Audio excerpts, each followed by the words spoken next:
So, what did the forensic accountant make of the case against Mr. McLaughlin at his post office, where he was alleged to have a shortfall of £10,288.47?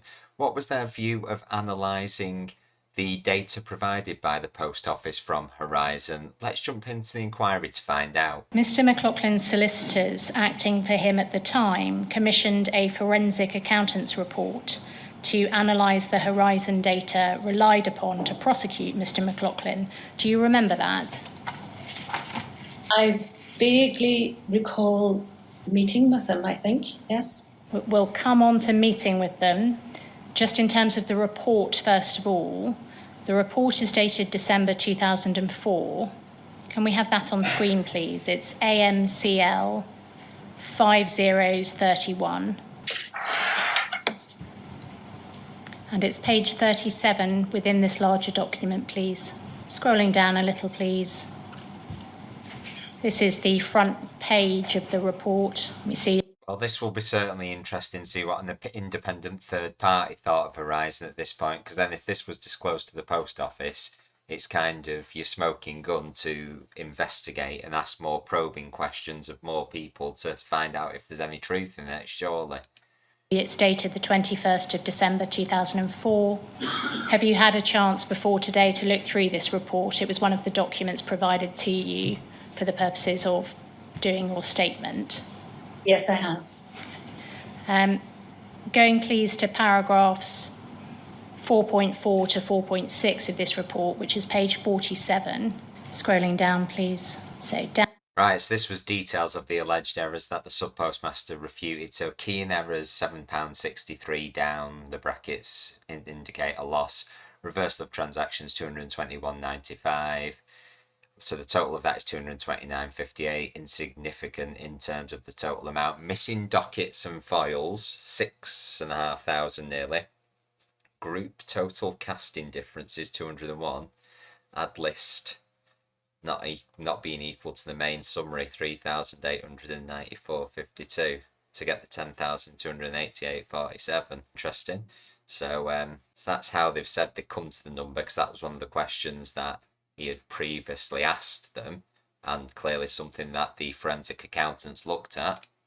Down to 4.4, please. And under the heading. So this is the interesting bit. So in the largest part of the total amount, so the £6,422.23 in missing dockets and files, their judgment was the claim in relation to missing dockets files arises due to the number of inputs in relation to a particular pension and allowance grouping not equaling the number of files received, i.e. the number of PA inputs on the weekly, summary and daily add list equal each other, but are not matched by the number of files received. So it seems like two things concur with each other and one thing doesn't. Okay.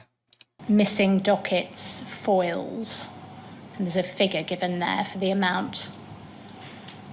The claim in relation to missing dockets foils arises due to the number of inputs in relation to a particular pension and allowance grouping, P&A PA grouping, not equaling the number of foils received, i.e. the number of PA inputs on the weekly summary and daily add list equal each other, but are not matched by the number of foils received.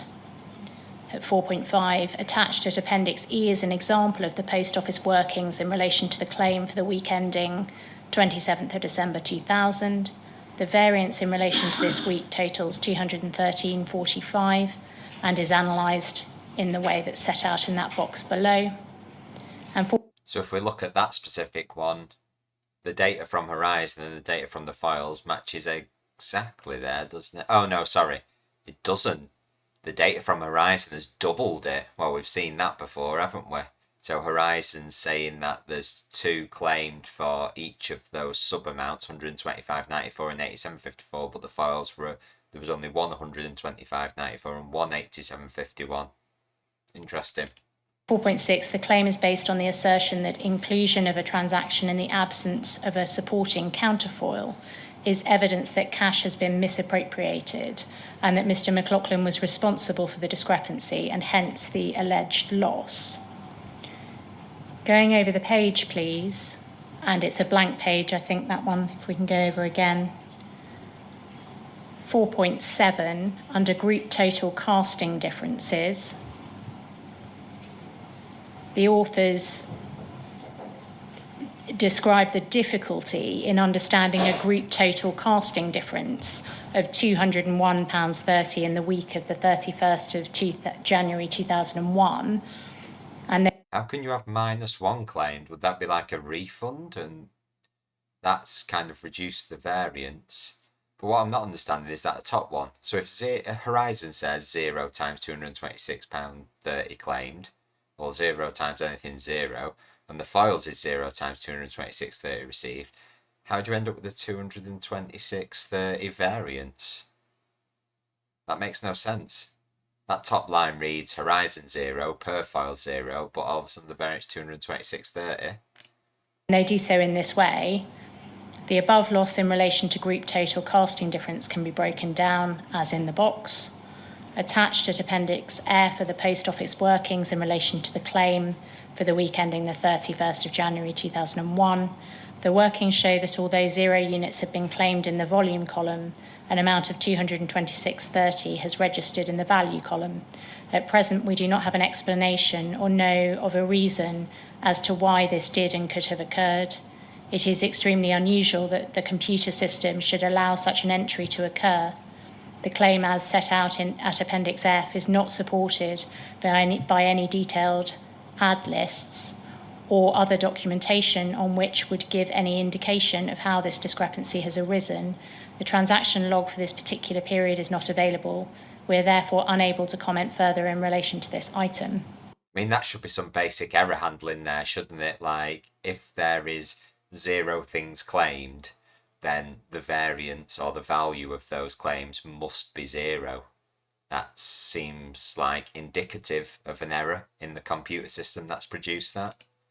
Going then, please, to page 51, at 5.4 and 5.5, under a heading of negative balances, the authors of this report point out a negative balance for which Mr. McLaughlin would have no incentive, and they suggest the entry may be due to ongoing inaccuracies in the computer system, and they do so in this way.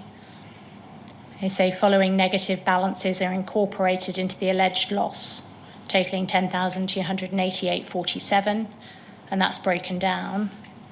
5.5, the above amounts have in effect been contrad against alleged losses of £11,030.09 to arrive at the loss figure. Mr. McLaughlin has been accused of dishonesty and with a view to gain for himself or another, or with intent to cause loss to another, falsifying documents required for accounting purposes. With the inclusion of negative balances totaling £721.62, Mr. McLaughlin is in effect being accused in part of the opposite, i.e. dishonestly and with a view to loss for himself or another, or with intent to cause gain to another, falsifying a document required for an accounting purpose. I.e. he's robbing himself so that somebody else gets more money, which wouldn't make much sense at all. They conclude on this point in paragraph 5.6. The logic of such an assertion would appear flawed. The existence of such amounts would be more likely to arise as a result of 1. Poor bookkeeping and controls, 2. Ongoing inaccuracies in the computerized system, or 3. A combination of these factors. So obviously the poor bookkeeping, if that was at fault, would be down to the subpostmaster, you would presume. Ongoing inaccuracies in the computerized system would firmly lie in the Fujitsu and post office court. Now surely if you get wind of a report like this, you go back, and even if you've asked the questions before, you ask some more questions to satisfy yourself that this cannot be the case if you're an investigator, and seek out evidence either supporting that or refuting it.